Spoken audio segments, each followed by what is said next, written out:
Come hang out with Mia and my friend Coraly as we talk about her career in games and her work with big IP like Pokemon and Marvel. Stick around to the end and I'll tell you about two podcasts I was on recently. Let's jump in. You're listening to Make the Game with Matt Hackett. Well, Coraly, thanks for joining me today. How are you doing? I'm good. I'm just coming off work on a Friday. So Oh, best I'm time of the ready. week. I'm Yeah, ready for the weekend. that's amazing. I am really anxious to talk to you about all the cool things that you do. Your day-to-day job, your association with the Puerto Rico Game Developers Association. I thought it might be a fun place to start asking you about this. It seems like just yesterday, but it might have been a month or two now. I opened up the Google Play store. I opened it up, and there's your shining, smiling face at the top of the Yes. banner, broadcasted to millions of people. So cool. How did that come to be? So I want to say towards summer of last year, some of the folks from the ERG and diversity and inclusion, like department, yeah, at Google reached out to me because they really wanted to feature a bunch of different Latin American like games. And I rallied the troops like I always do, like, hey, I need to know what you're working on. Do you have a demo? Is it on, the Google Play Store and stuff? And like just a bunch of folks started sending me with the Latinx in gaming organization as well. They happened to have a list that they had curated too. And really I just like sent it over. And again, like not expecting anything, not really, because I have a lot of people that do ask me for resources like that, and that's part of what we do. And I want to say like around August or September, they're like, hey, so we want to highlight you. And I'm like, wait, what? Can you answer these questions? I'm like, sure, yeah. And it was for Hispanic Heritage Month, and I didn't really know like the scope of what they were doing. I thought it was just going to be like a one-off like article or something. And then when I see like it comes out, I'm like so excited. And then, oh my God, Gamelo's on here. And like the boxer and like these other like really, really like big people and stuff. And I'm just like, what is this? But I was like so excited. I showed my family and they were like, at first they didn't really understand the scope either because they don't, and until I showed them like, no, open your Google app and look for this. And they're Yeah. like, wait a minute, this is like everywhere. I'm like, yeah, it's Yeah. everywhere. And the company didn't know to like I'm at Niantic right now, and I give them the heads up whenever like I'm interviewed and that kind of stuff. As long as like I'm not like representing the company, they never have issues with it. But it's more just like, hey, heads up, like so and so is interviewing me, or this company is like highlighting me or whatever. And I just gave them that like general heads up. And then starting, Hispanic Heritage Month, I'm like, hey, so this happened. And everyone was like super excited about it. And coming from Puerto Rico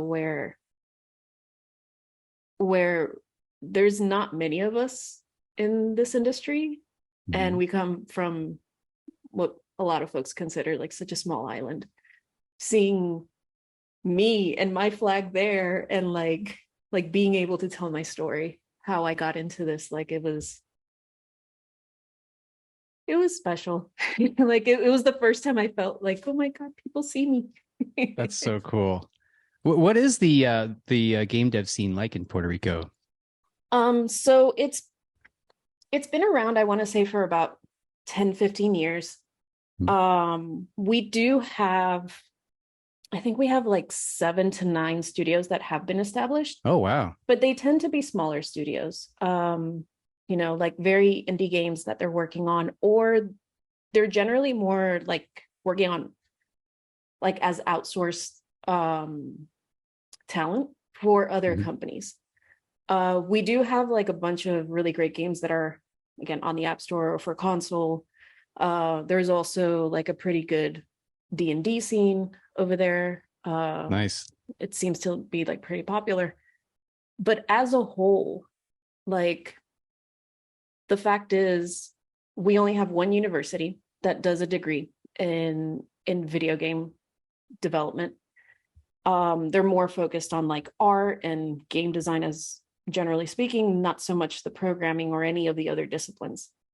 And there are some other universities that offer, degrees in engineering or IT or networking. And they do really well. Like, a lot of folks that graduate from there end up in NASA, MIT, et cetera, but they never really consider games a viable career, or don't even think that it's possible to like apply what they're learning here to games. And we do have universities that you can graduate with like art degrees and that kind of stuff. But again, like, they don't consider games like a viable career.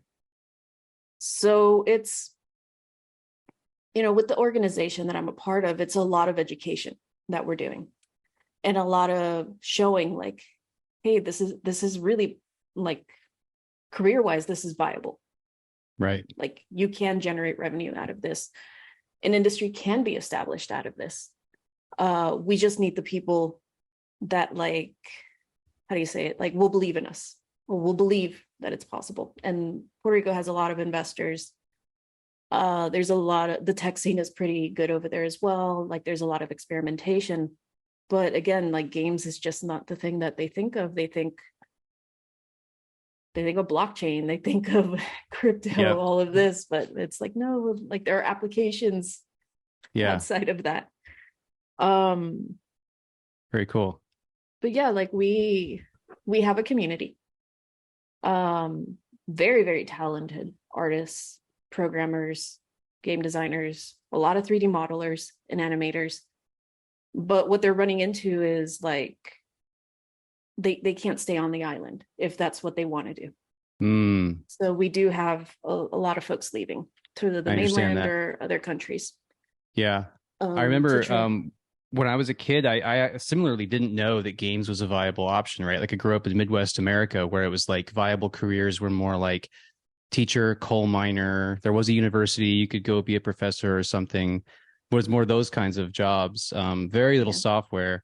And I had a friend show me QBasic, and like, he would show me the game, then show me the code, and like, you can make games. Like, whoa, like, blew my mind, right? Like, sometimes people just need to know that it's an option. Like, when I was growing up, you'd see a Nintendo cartridge. I didn't know you can make that. Like, I couldn't make that. I had no path in my mind led from A to B, like me making that game, So is that what you're involved with the Puerto Rico Game Developers Association? You like work with these studios and onboard people? Is that what you're doing with them? So really, our function is what we're trying to do is bring the resources to the island and show the mainland and other countries that, hey, there's a really good workforce here that you can definitely reach out to and bring on to your companies. But we do education, we do workshops, we reach out to different universities to really get them updated on what the current industry is like. And, we have a board of, I think we're 7 or 9 now. Wow. I'm the vice chair. Very cool. Executive vice chair.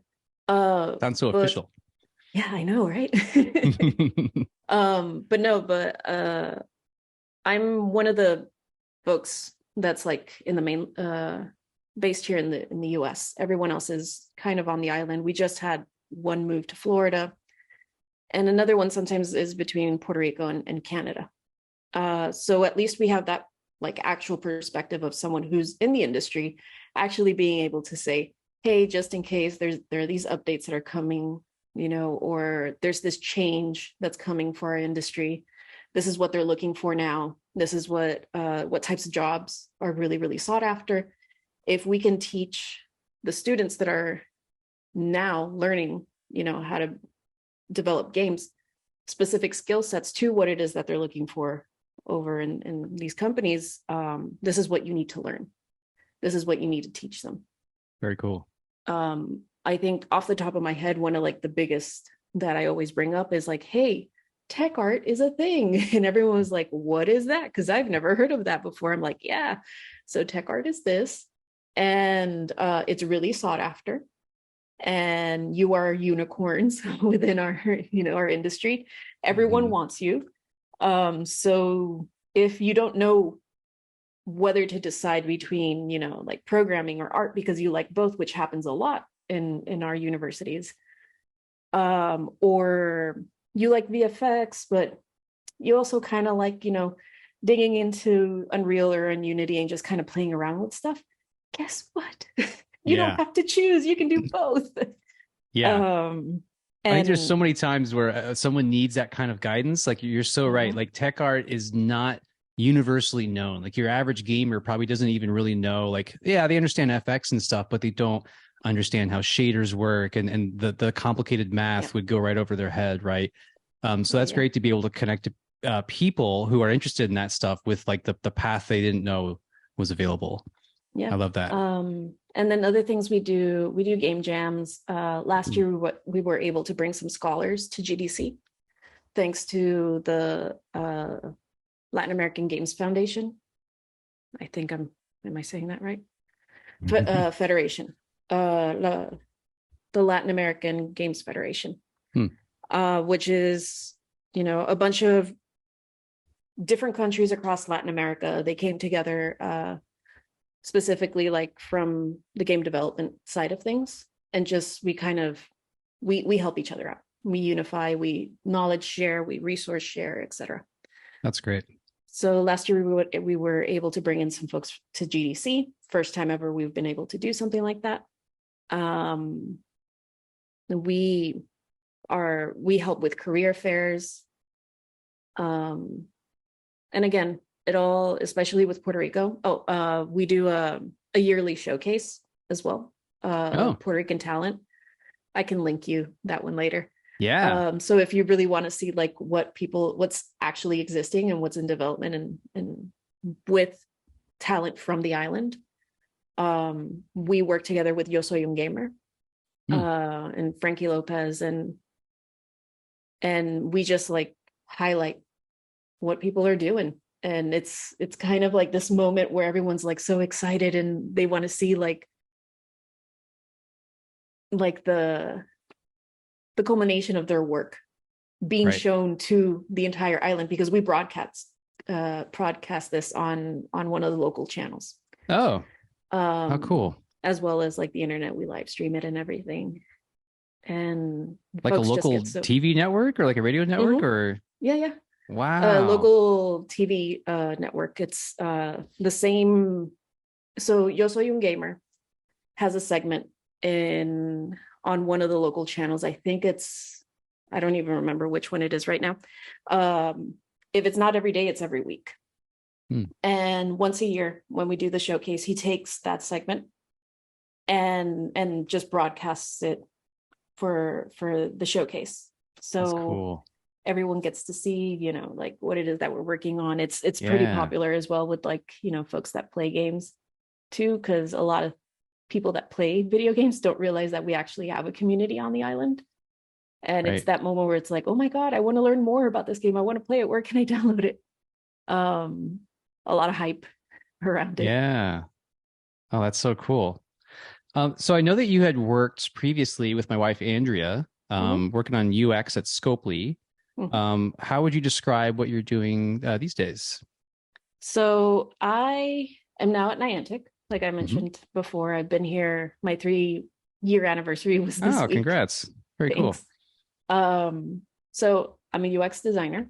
Right now I am working on Wayfair, which is our geolocation-based tool to let folks actually submit and nominate new way spots. So if you play something like Pokemon Go or Ingress and you see a real world location that you would like maybe turned into a Pokestop or a gym, you can nominate that location through this tool. It gets reviewed by the community and a decision is taken on whether to add it to the map or not.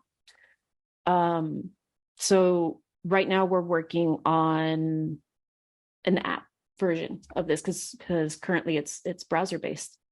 So I'm working with another UX designer on that. I'm working on something else that I can't really talk about right now, but it's also like very data driven, very internal kind of stuff. Mm-hmm. And then, but before Wayfair, I was working on Marvel World of Heroes. Oh, cool. So that just got announced this past summer. And I was on that team for, I want to say, like 2.5 years. Wow. And leading UX design on that. Cool. And it's been a lot of fun, a lot of learnings, like a lot of like I've only ever worked on one AR app. Mm-hmm. And through these two like experiences, like really understanding everything that it takes to not only design around AR, but also taking into account like a lot of tech limitations, a lot of scanning that needs to happen in order if you want objects to like really feel immersive, like digital objects to really feel immersive with the space around you. Mm-hmm. Like the tech needs to be able to scan the space around you and do that effectively. Do that. How do you say it? Like constant Authentically. scanning. Yeah, like and authentically as well, like as accurate as possible. There we go. I see. Otherwise it looks weird or janky or Yeah. the experience that you're trying to build doesn't really work the way that you had hoped. So a lot of learning around that. And So a player will have a phone, right? And the scanning you're talking about, is that just happening through their camera and it's analyzing the images that it sees to try to figure out the 3D representation of it? Is that what's going on? yeah, either that or you have things that have already been, so we talk a lot about like VPS. There's already like a few examples of, publicly available out there of what they're doing. And VPS, what it does is it's not only about the object, but also the location geographically of that object around you. And it stores all of that information so that when you're building an experience, it knows where you are in relation to the object that's in front of you that you're trying to interact with. So let's say and just in case this is like total hypothetical, like I'm just giving a general example, nothing specific. Right. What I mean is I'm not aware of anything being worked on that's like this right now. This is just me coming. You are up committing with to example. nothing. Exactly. Love it. So let's say there is I don't know, a big statue of a Gundam, like Cool. in a square. I don't know. Yeah. And it's already been scanned, and that scan and that mesh is accessible in like our database. A developer has created an experience around it. So when I start interacting with that object, it knows where I am in relation to that object, and it knows the object and everything, like the volume. Let's call it that, the volume of that object. It created almost, we call it a mesh. It's kind of like a 3D model. Mm-hmm. So the experience knows where I am and where the object is. And let's say in order to start the experience, the first thing that happens is other Gundams like fly out from behind the Gundam that's in front of me. So depending on what I'm facing and where I'm facing, I can see those Gundams come from behind it, and it'll come in front of it. It'll be like obfuscated by the object itself. Mm-hmm. If it requires me to walk to a specific position in relation to that object, I do that, and then the experience can continue, or I can see like a different part of the experience. It's all already available. Really, what starts it is, are you at the location? Is it in front of you? And from there, it does its thing. Very interesting. So have you I've noticed when describing UX to people who are especially non-technical people, like my mom, for example, right? Like she'll struggle with like when I describe what it is that someone such as yourself does, like I don't have good words for it. Like, do you have like a way that you talk about? Because like UX design, like the experience encompasses so much, right? And It design does. is such sometimes a vague word that kind of means everything and nothing. Like, do you have a way to describe it so we have a better idea of like what exactly it is that you're doing in that space, or like a day to day, or like what all it encompasses? I have multiple ways. Oh, love it. Technically, it is as a UX designer, my job is to advocate for players, advocate for their Mm, experience when they're I love that. using a game, when they're using a product, whatever, digital, even physical products, whatever it may be. Um, I'm the one in the room pointing out, hey, it's cool that that works and is functional. However, remember, you are not the ones that are actually going to be using this thing. It's these people out here. Let's try to understand in what context it is that they're Mm, going to be using this, and making sure that we are providing the most seamless, the most efficient, the most usable experience mm, um, while they're using it in order to either complete tasks or to find the fun or through engagement, etc. That's the more like high level, like ooh, up here, you understand a little bit about design. yeah. For people who don't know anything about design and don't really are not artists, are not visual communicators, etc., but kind of want to equate it to something that they might understand a little bit better. So when you build a building, or when you're like an actual structure, like a building, you have multiple people that work on that building. You have contractors, who actually put up the wooden planks and the walls and everything. But before all that, you have the architects. So you have someone who comes up with the concept of this building, what the intention is behind the building, what is it going to be used? Is it a hospital? Is it a theater? Is it, an opera kind of thing? Is it a business, etc.? So they come up with the concept. And then I feel that as a UX designer, I look at that, I try to understand the concept and who is going to be using it, and I create the blueprints for it in kind of in combination with the person who's thinking up, the concept of the project and everything, which to me feels a little bit like the game designer. So for me, it's the person who's creating the blueprints, because, we're measuring out according to these standards, doors have to be made this certain way. We'll also have to take into account who's going to be using this space. So the doors may need to be bigger. How tall the ceilings are. Are we accounting for also any sort of codes, firefighter codes or whatever that we need to comply with, which over here in my case is a lot like, the Apple standards and the Google standards Hmm. and accessibility standards and all of that stuff. So same thing in digital products. We have to meet with these and FFC and all of that, and COPA and everything. We got to make sure that we're complying with those standards. And again, just accounting for how the space is being used based on who is going to, or what the purpose of the building is and who is using it. From there, it goes on to, the contractors who start building the building. And we realize, hey, we don't actually have the right material to build this building. And then they come back to us and to me and be like, so it's wood instead of cement, or it's plywall instead of this other material. So we have to make adjustments, and work together with the contractors to ensure that this building can actually be built. Mm, And then a lot of folks, ask me, well, what about UI or artists or that kind of stuff? Well, there's a whole discipline around that too, interior design. And mm.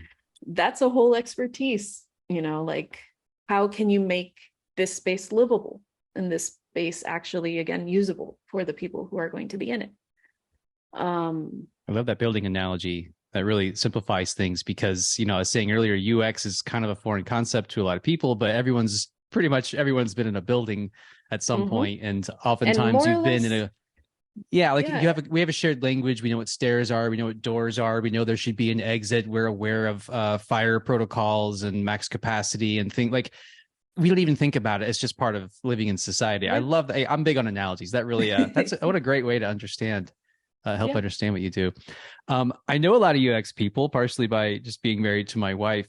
Do you have like I've noticed this pattern with UX experts is sometimes glomming UI and UX together. It's so common. You see it everywhere. Are you okay with it, or do you like does your eye twitch and you're like like I don't want to see that, or like where do you land on UI UX? I so it is two different like areas of expertise, I would say.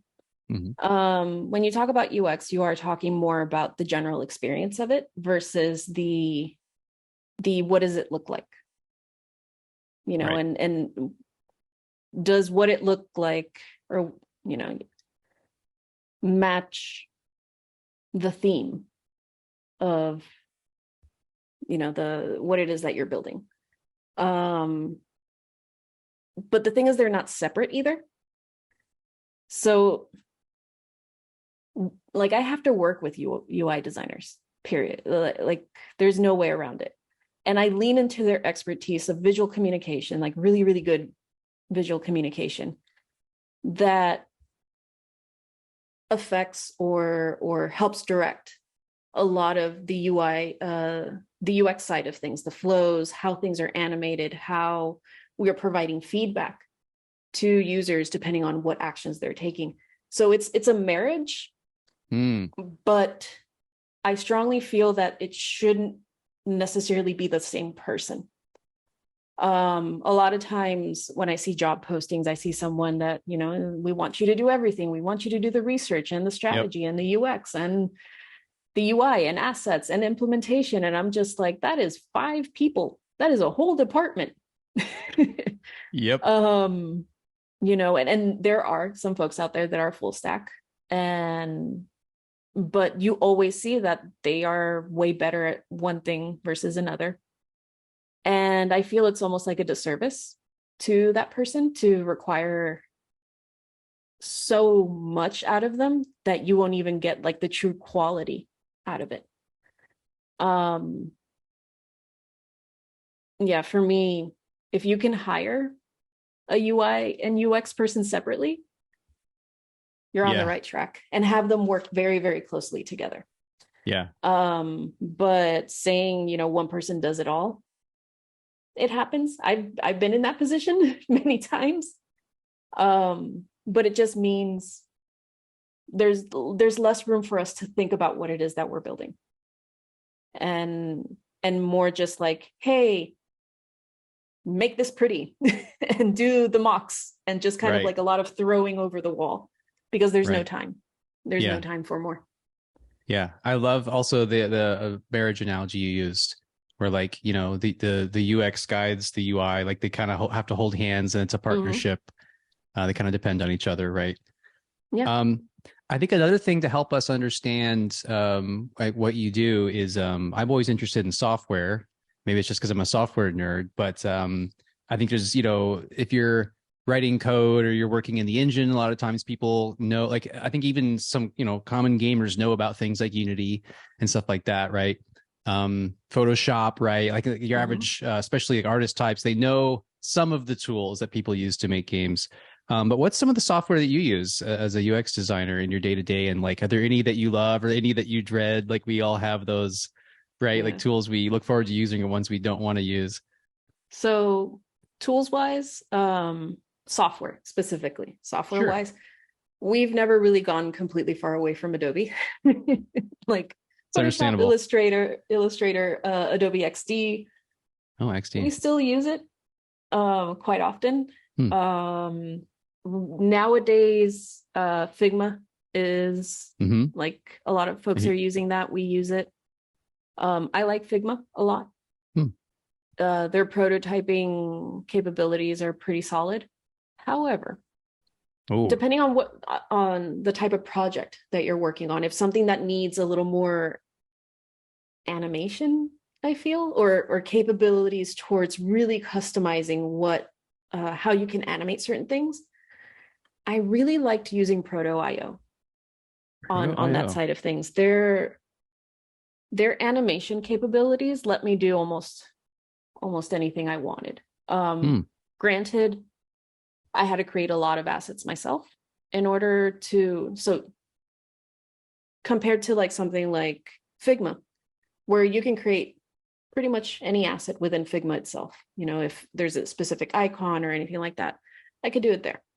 Proto.io, you can, but it's like kind of clunky.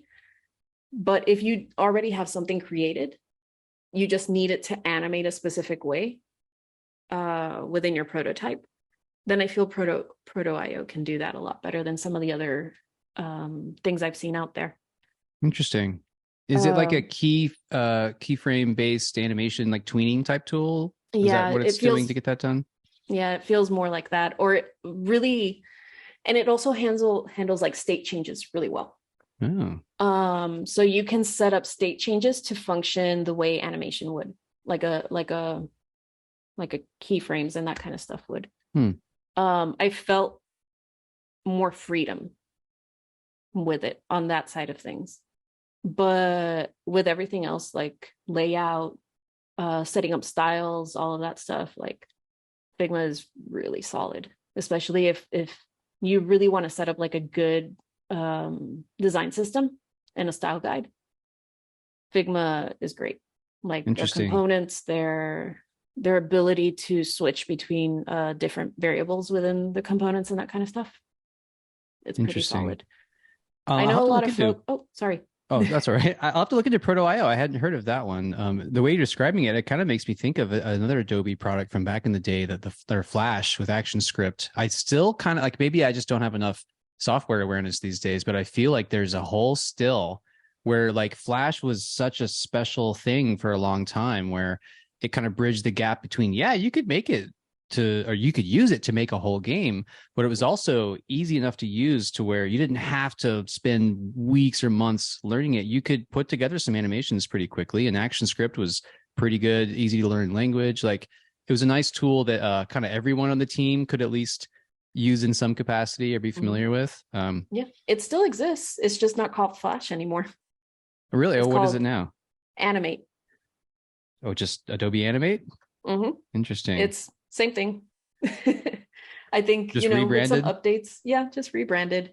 Oh, And then a lot of folks in UX use After Effects oh to yeah. do, like, especially if it's like really complex animations or behaviors that they feel like a prototype just, that's created in Figma just won't be able to accomplish. Mm-hmm. They'll go ahead and do it in After Effects, no problem. Yeah, I do just enough editing like for this video that we're making, this podcast, where I use Final Cut Pro, and like I know how to do just enough, but like, people who are actually on YouTube making videos and stuff, I always see impressive animations and things flying around the screen and really tight editing. It's almost always After Effects. Like when I look into it, it seems to be the de facto, like make things squishy and juicy, things flying Yes. around the screen. Oh, I love that. And side note, with Figma, one of the things that I really like about it is that there's community made plugins and community made libraries.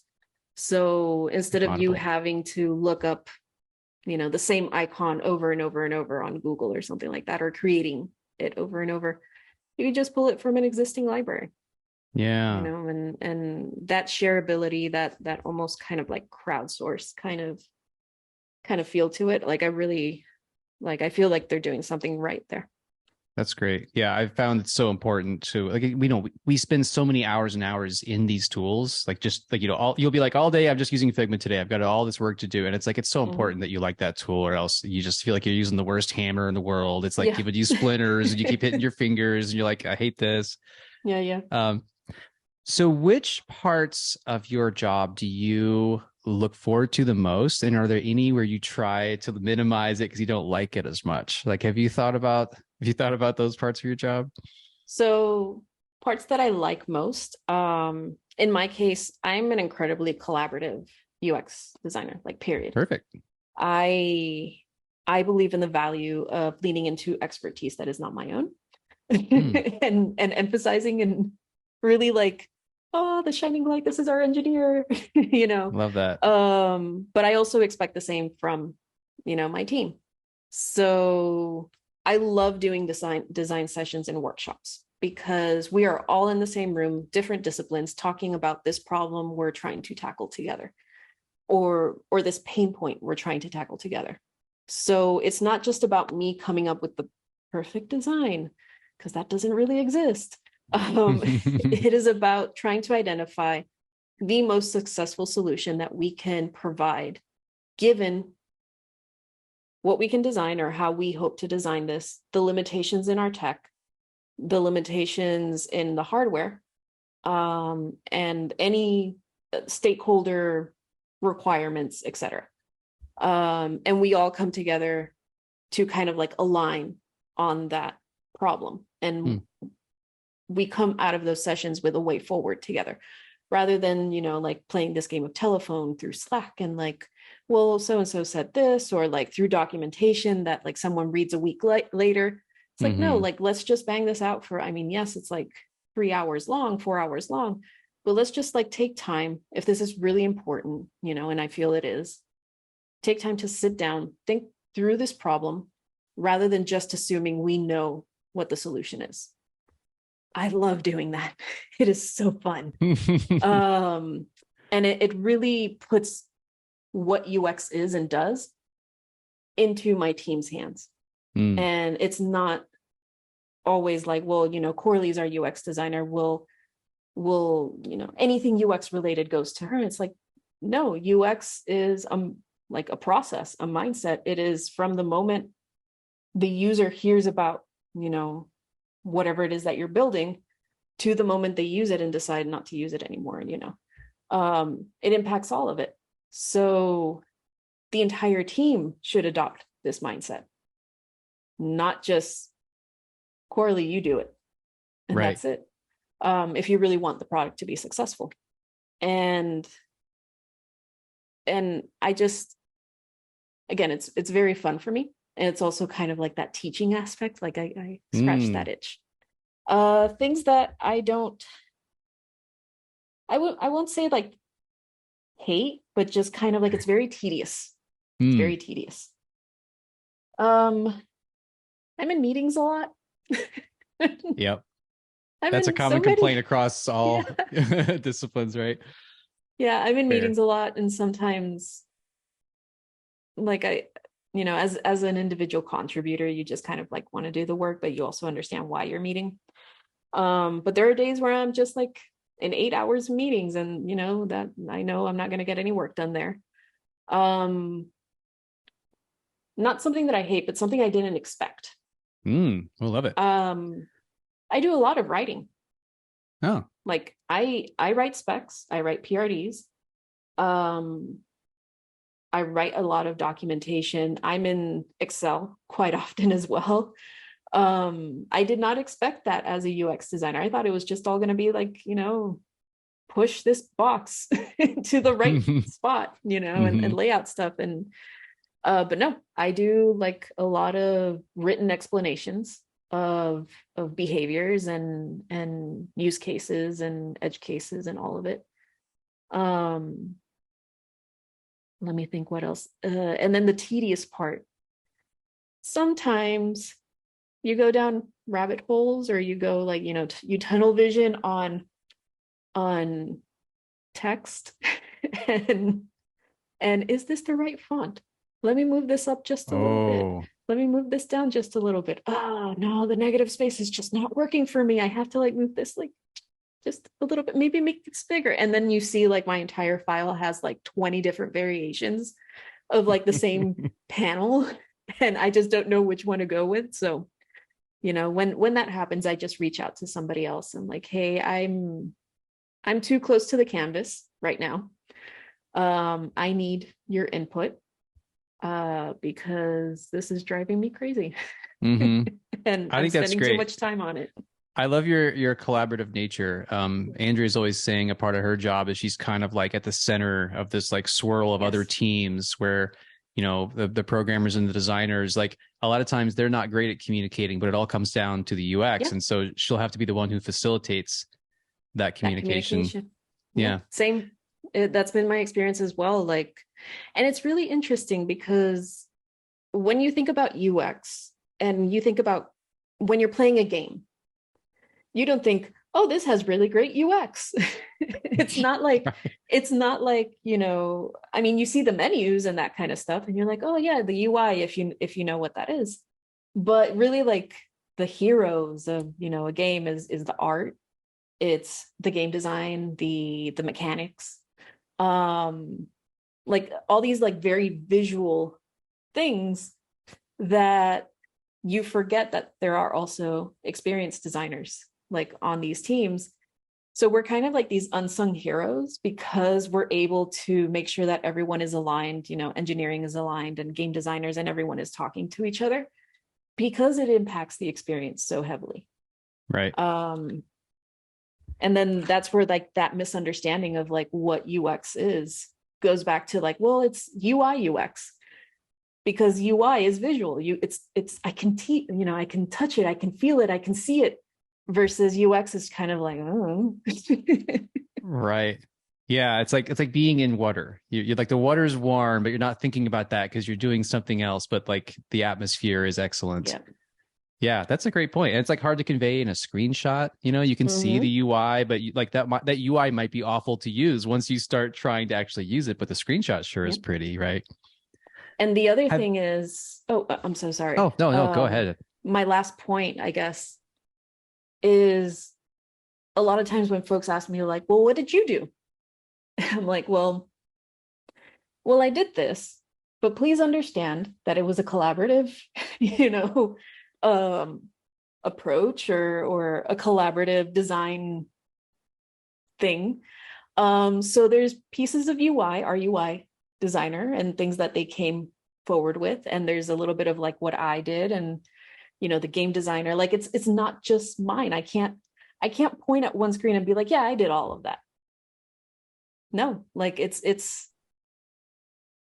would be a disservice to like the rest of my team, because the input is so valuable from them, from their expertise. And that's why like a lot of times in my portfolios and just explaining to folks like what I do and actually being able to show them an example of what I do. It's like, yeah, that's kind of hard to really say like specifically this. Yeah. What advice would you give for folks who are interested in doing what you do? What's a good like starting point, or is a degree required these days, or is it highly recommended, or what level, or like should you be more networking or more applying, or how did you get your entry? So for me, I do have a master's in video game development. Oh, wow. With a focus on UI UX because I come from a graphic design background, and I do have a bachelor's in graphic design. Wow. So in my case, like I do have like that more formal, like you don't really meet a lot of UX designers that actually have a master's degree. A lot of folks go to boot camps, which I have my feelings about boot camps. More so, it feels very templatized, their approach. And I think it's missing a lot of like very key ingredients into like why we do UX. It just kind of like leans into the visual side of things and not the strategy side, or not as much.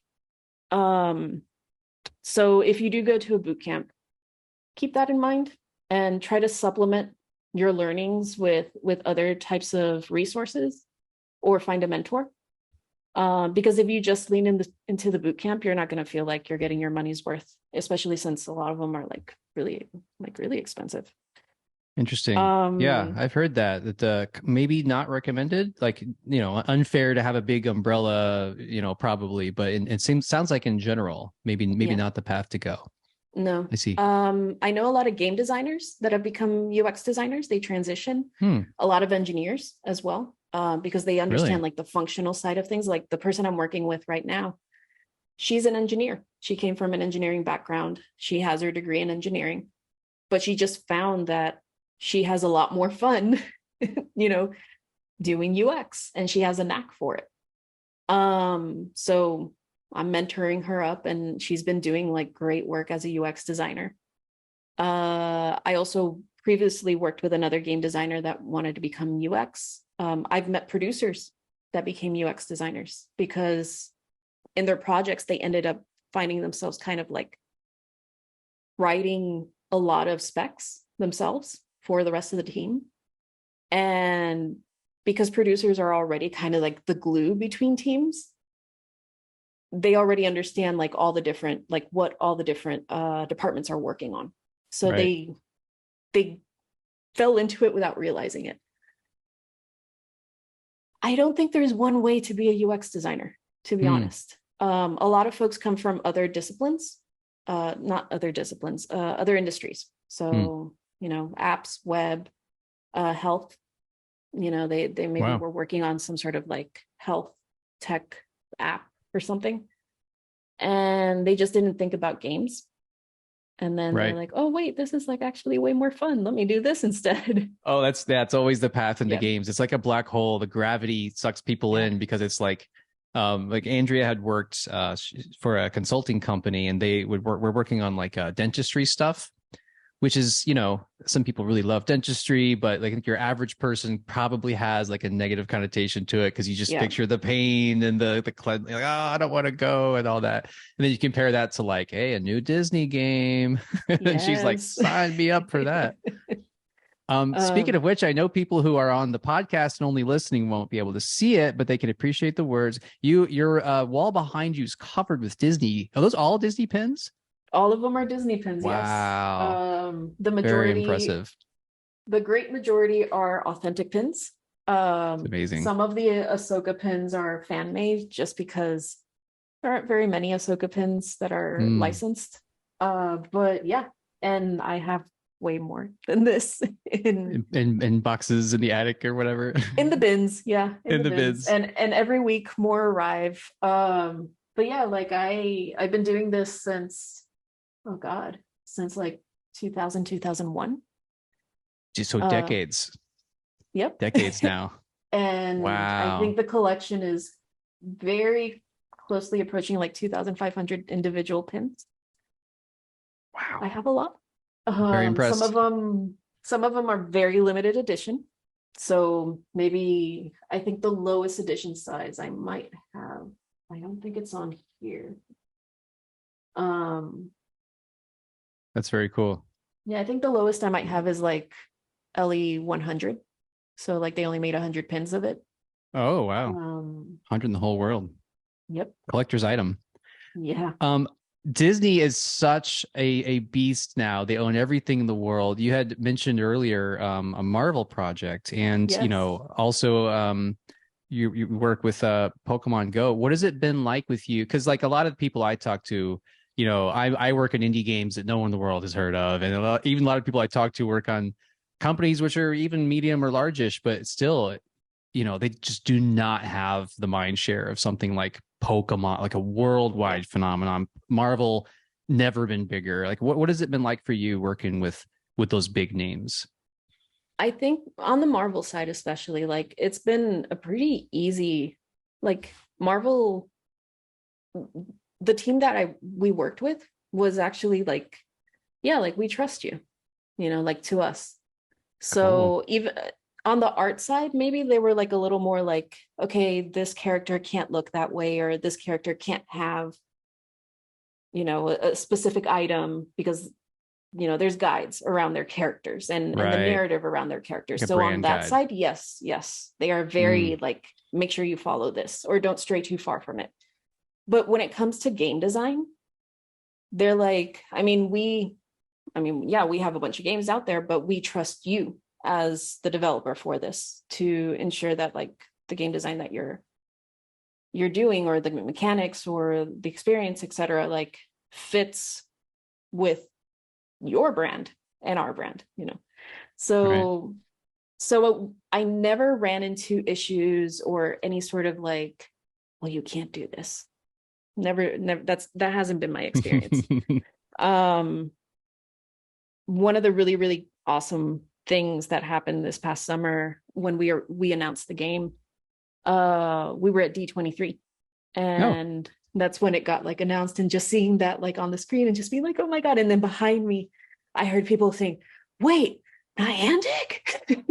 They're making a Marvel game. Folks were really excited about it. And you know, that little like, oh my God, yes, I worked on this feeling. That's great. But there with it also comes like a lot of pressure, because again, it is like such a widely recognized brand. They're the users that, like, you know, I think of are folks that really, really know their stuff around Marvel. Right. So they're expecting, you know, they have Mega very fans. high expectations. You get the details wrong, they will know, and they will mention and it. They will point it out.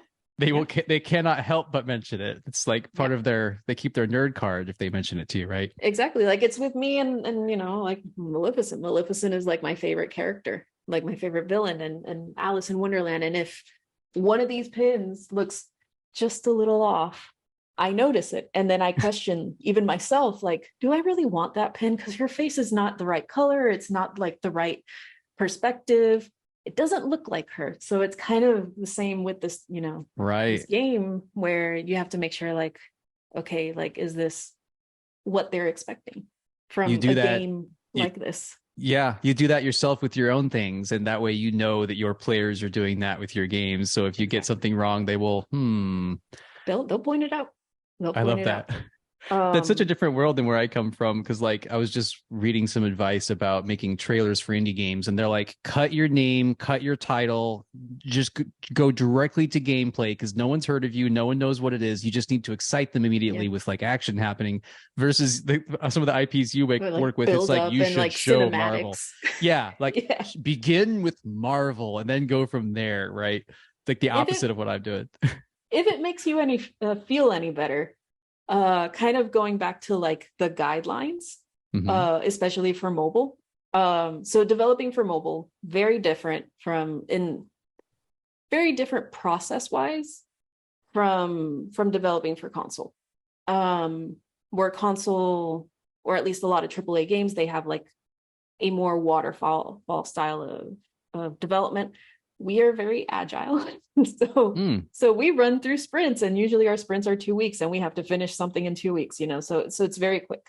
But going back to my point, but mobile also has a lot of guidelines that we have to follow, especially if we want to put something on like the app store, like on, you know, for Apple. And they usually send us like this long list of like, well, if you want to put a game on our app store, these are the things you have to meet and make sure your experience includes or doesn't include. And one of them on there is you have to ensure that your player or the user or anyone can have a meaningful experience in your game without having to create an account. Okay, that's an interesting requirement. Yeah. And that's kind of weird, because usually we'll like within the first 30 seconds of like, you know, downloading this game, we want people to be able to create accounts because we want to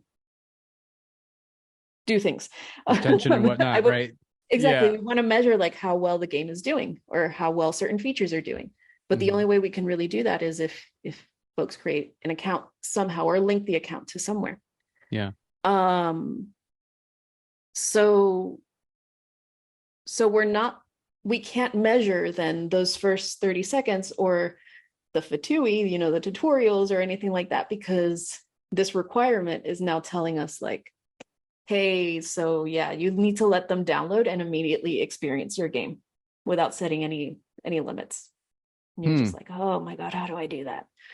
Wow. So in that sense, it's a little different. I don't know. That's a big one. Yeah, that touches UX. That would touch how you architect the game. You would need to have some kind of guest, like not quite a user yet, but you have retained some information about them and transfer that to an account if they choose to create one. Like changes everything, doesn't it? And then if something happens that within those first 30 seconds, that user is like, nope, I don't like this. and just kind of like, uninstalls the app or whatever, there's no way for us to know because we don't have the information saved. With Right. no account was created, no ID was created. So we can't measure like how well those first 30 seconds do. That's so fascinating It's because I never would have expected that coming from the brand side, but it's Yeah. part of the experience. You wouldn't like just talking it out. You wouldn't want people to experience like a paywall or a headache if they're dealing with Mhm. Spider-Man or something. Like those are not Exactly. feelings we want to associate with Spider-Man. No, Spider-Man's no, your not at all.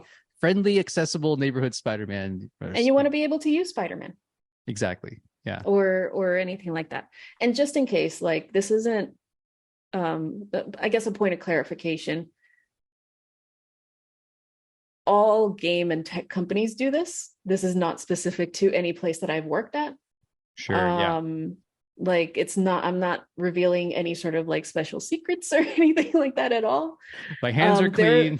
Yes, please. There are whole departments dedicated to understanding how a game, a product, a digital product is doing and trying to measure, retention, how many people are staying, how many people are leaving, why did they leave, like all of those things, because it helps us then improve the products and improve the games. Makes for generally better experiences. Like there are companies out there that are very data-driven approach to design. And as a UX designer, you take into account those data points as well. Like if they dropped off, where did they drop off? What was the pain point that they ran into that made them drop off? And you help the team identify that. Right. Yeah, that could be critical information, right? Like no one's seeing the part of the game that you're working the most on because, you didn't realize it, but there's a part in the flow where people are dropping off because of a reason that was unexpected or something, right? Yeah. Yeah. Yeah. Well, I got one more question for you. I thought it might be fun to end on a fun one. So, Okay.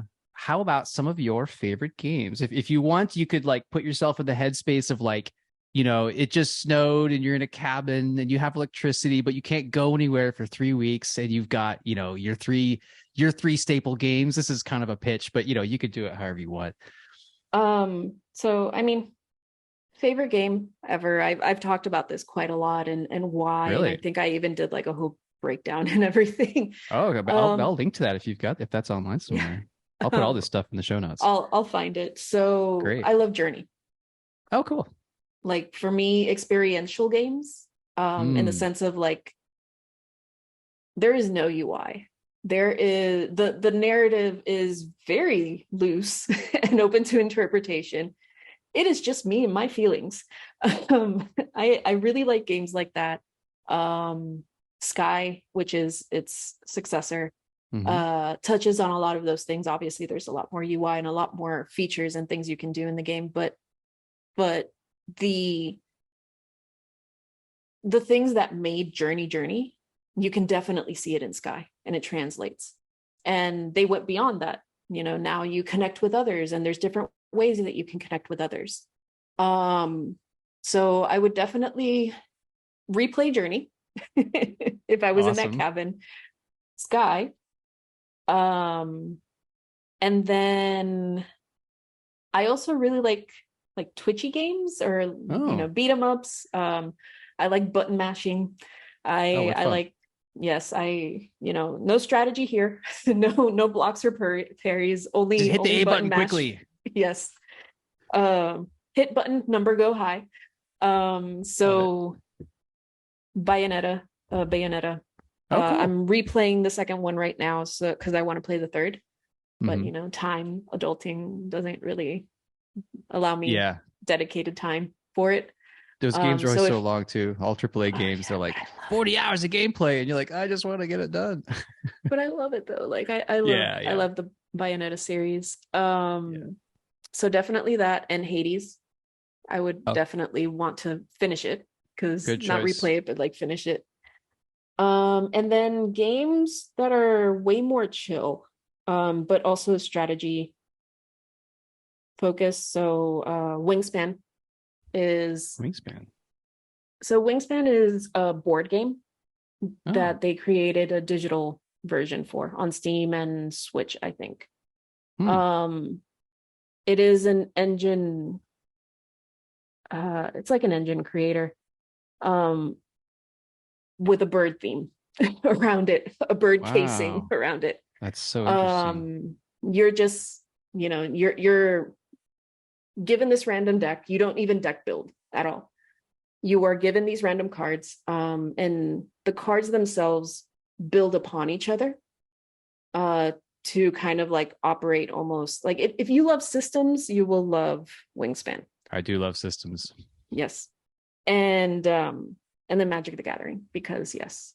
Oh, close to my heart. Yeah. I still, in my closet back here, I've got a bunch of ancient Magic cards I will never get rid of. Mine are all like right there. Oh, you can like see them. Yeah. But I've been playing Magic for almost as long as I've been collecting. The only thing is I kind of need to play with somebody, because I like physical Magic. I'm with you. Yeah, I never got into any of the digital games. I need to be able to, plus like something about playing with friends versus any kind of online, like I feel like I'm wasting their time. When I play with friends, I play so slowly and casually. They'll put a card down, and these days I don't know any. Back in the day, I knew every card you put down. I knew the art. I could tell you the flavor text. I knew everything. These days it's impossible. It's too many. So every card that goes down, I'm like, I'm gonna take my time. Let me read it real quick. What does this do? And how are you like combining it? I want to understand. No, yeah. Like I play really casually as well. You could use these together, huh? How many cards do you have in your hand? And then I'll start, I change the subject or whatever. But like people would hate that online. Yeah, no. One of the companies I used to work at, we had a Friday, every single Friday, we would play Magic with a group.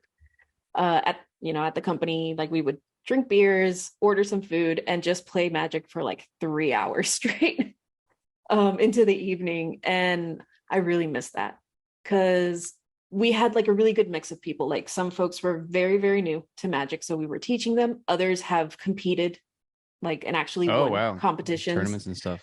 Yeah, and they like rank their decks and like all this stuff, and we have to be like, yo, you got to bring it down a little bit. Like it's a little too intense, and we're playing casual here.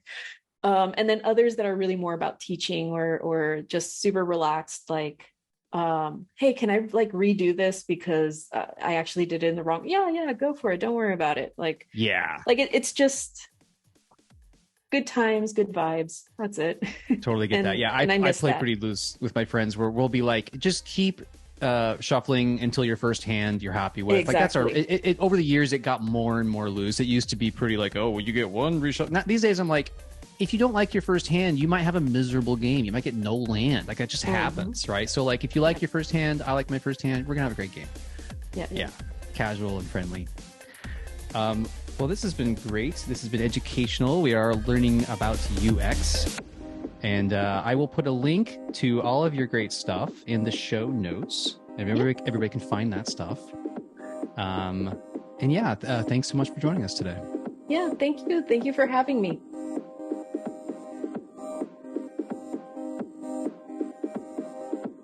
Thanks for listening. To keep the conversation going, check out my recent appearances on the Single Player Podcast and the SML Podcast. Links in the show notes. Now it's time for you to go make the game.